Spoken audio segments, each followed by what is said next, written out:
Baik, Assalamualaikum warahmatullahi wabarakatuh. Pertama-tama kami ucapkan terima kasih kepada Dr. Yusuf selaku dosen pengampu dari pendidikan kewarganegaraan.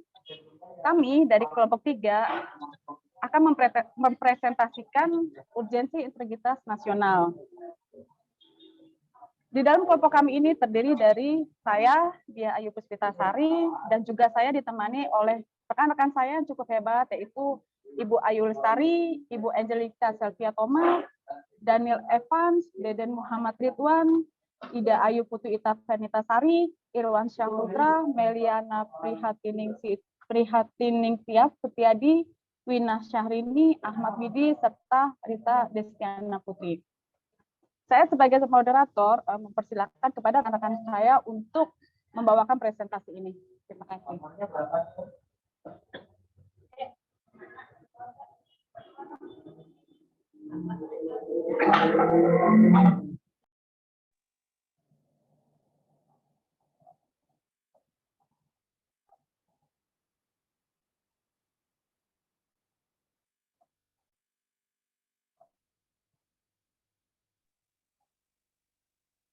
Chat duanya, Mbak. Langsung dibaca, Mbak. Baik, untuk slide ini boleh saya bacakan menjaga persatuan umat sebagai upaya mencegah timbulnya perpecahan antar kelompok. Kemajuan suku, ras, agama, dan budaya merupakan kekayaan bangsa yang harus diterima dan dihormati. Pengelolaan kemajemukan bangsa secara baik merupakan tantangan dalam mempertahankan integrasi dan integritas bangsa. Penyebaran penduduk yang tidak merata dan pengendalian otonomi daerah yang menggunakan konsep negara kepulauan sesuai dengan wawasan Nusantara merupakan tantangan pembangunan daerah dalam lingkup NKRI.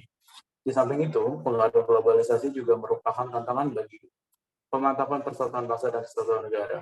Tanpa adanya persatuan dan kesatuan bangsa, kita akan sulit mewujudkan cita-cita dan tujuan nasional sebagaimana tercantum dalam pembukaan Undang-Undang Negara Republik Indonesia tahun 1945. Sehingga perlu dipahami bahwa persatuan Indonesia merupakan hal yang sangat penting dan menjadi sila ketiga dari Pancasila yang merupakan dasar negara.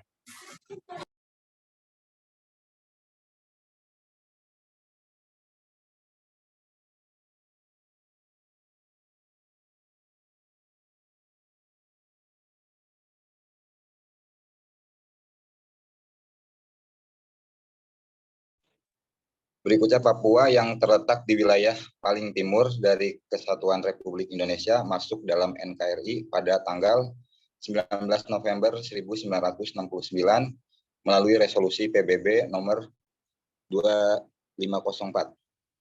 Hal ini sekaligus menjadi pengakuan atas integrasi Papua ke Indonesia menurut hukum internasional. Selanjutnya, Papua menjadi daerah otonom yang absah bagi Indonesia pada tahun yang sama melalui Undang-Undang Nomor 12 Tahun 1969 tentang pembentukan daerah otonomi Irian Barat dan kabupaten-kabupaten otonom di Provinsi Irian Barat. 1. Akan tetapi sejak menjadi bagian NKRI, sebagian penduduk Papua merasa kurang puas karena secara fakta mereka masih marginal dan miskin. Papua yang luasnya 4 kali lipat Pulau Jawa dan memiliki sumber daya alam yang sangat besar seharusnya mampu membuat rakyatnya hidup sejahtera. Kondisi kemiskinan tersebut tampak pada terisolirnya kehidupan sekitar 74% penduduk Papua. Tempat tinggal mereka tidak memiliki akses sarana transportasi ke pusat pelayanan ekonomi, pemerintah, dan pelayanan sosial.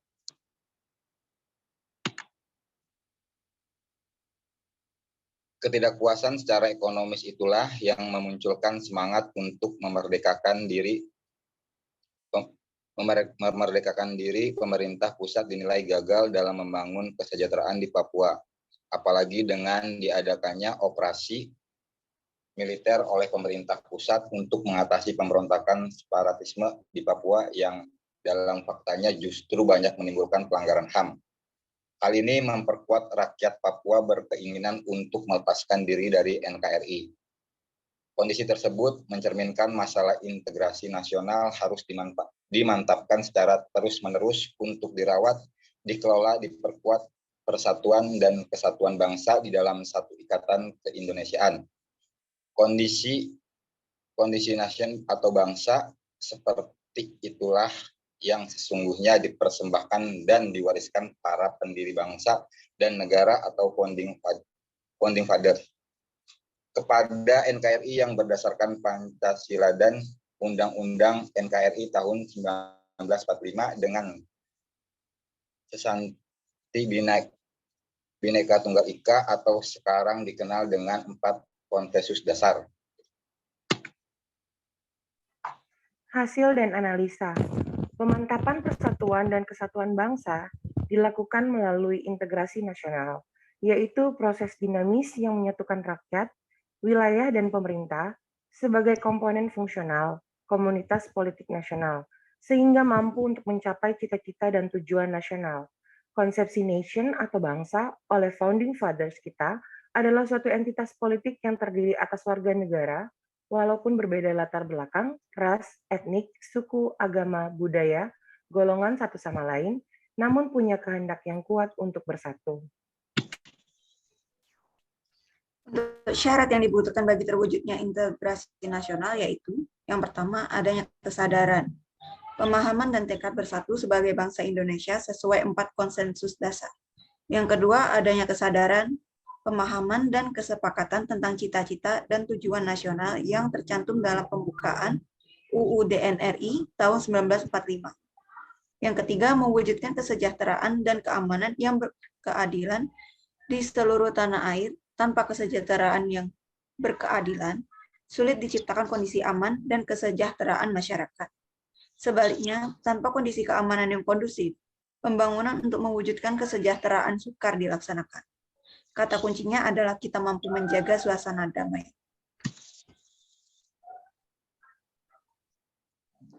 Hasil dan analisa. Bagian-bagian dari integrasi nasional terdiri dari yang pertama, integrasi intern komponen negara yang terdiri dari integrasi intern rakyat atau solidaritas sosial, pembauran mobilitas horizontal dan vertikal, kerukunan intern dan antar umat beragama, hubungan intern dan antar etnik, hubungan individual, pekerja dan majikan, liputan pers dan komunikasi massa lainnya. Integrasi intern pemerintah terdiri dari keterbukaan rekrutmen politik, sirkulasi elit, komunikasi politik antar legislatif, eksekutif dan yudikatif, tour of duty and tour of area, dan etika profesional birokrasi. Integrasi intern wilayah terdiri dari dukungan jaringan infrastruktur, transportasi darat, laut, dan udara, serta sarana komunikasi dan telekomunikasi.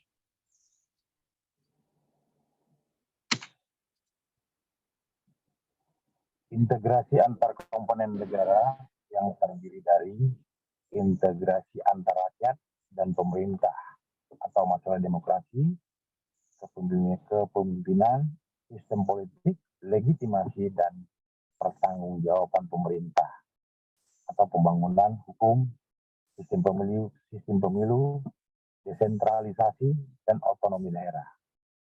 Penghormatan HAM dan ketentuan tentang proses pergantian pemerintahan secara damai melalui pemilu. Integrasi antara rakyat dan wilayah atau hak tradisional rakyat atau tanah rakyat, tata ruang, transmigrasi, hak pribadi, dan komunal tanah untuk kepentingan umum atau masalah lingkungan hidup. Integrasi antara pemerintah dan wilayah, integrasi antara pemerintah dan wilayah meliputi perbatasan negara, kerjasama dengan negara tetangga, penguasaan sumber daya nasional, pembangunan pertahanan dan keamanan, penegakan kedaulatan di darat, laut, dan udara, ruang angkasa, serta pemeliharaan lingkungan.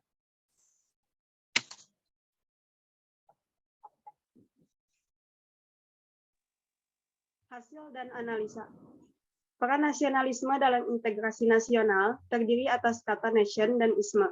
Secara umum, nation, bangsa, berarti suatu masyarakat manusia yang memiliki wilayah, bahasa, kebudayaan, dan masa lalu yang sama, serta memiliki cita-cita yang sama.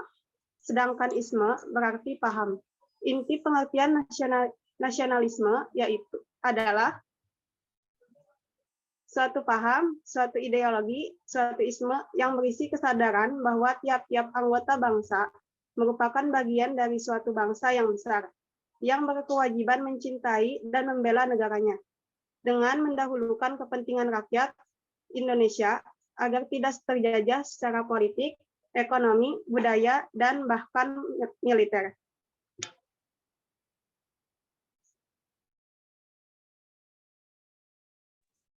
Setiap saat, semua warga negara harus siap membela kepentingan bangsa, negaranya, serta siap berkorban demi kelangsungan hidup, keutuhan, dan kebesaran perjuangan bangsanya. Sebelum kemerdekaan nasionalisme tumbuh untuk melawan penjajah, dan sesudah kemerdekaan adalah untuk mengisi kemerdekaan melalui pembangunan dengan menjadikan konflik yang menjadi bibit disintegrasi bangsa, kemiskinan, kesenjangan sosial ekonomi, KKN, terorisme, separatis, dan lain-lain yang merugikan bangsa sebagai musuh bersama.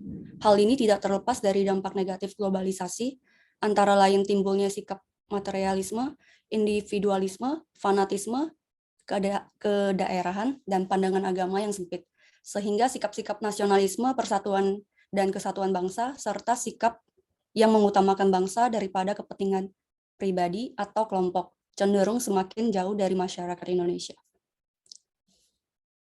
Dengan demikian dapat disimpulkan bahwa peran nasionalisme yang sangat penting dalam proses integrasi nasional atau kesatuan bangsa, di mana salah satu diwujudkan melalui konsep kewaspadaan nasional. Sebaliknya, ketidakberhasilan menanamkan rasa nasionalisme ke dalam praktis penyelenggara negara mempunyai potensi dan membuka peluang timbulnya bibit-bibit disintegrasi bangsa karena melemahkan ikatan kejiwaan bangsa atau collective memory. Oleh karena itu, menjadi sangat penting untuk dilakukan pemantapan wawasan kebangsaan yang berintikan 4 konsensus dasar, disertai dengan rasa nasionalisme yang tinggi dalam memperkuat persatuan dan kesatuan bangsa untuk mewujudkan cita-cita dan tujuan nasional, aman dan sejahtera. Sebagaimana dimaksud dalam pembukaan Undang-Undang Dasar NRI tahun 1945.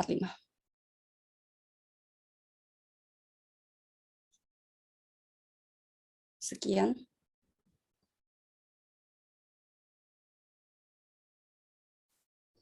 Dan dia suaranya nggak ada. Kean itu.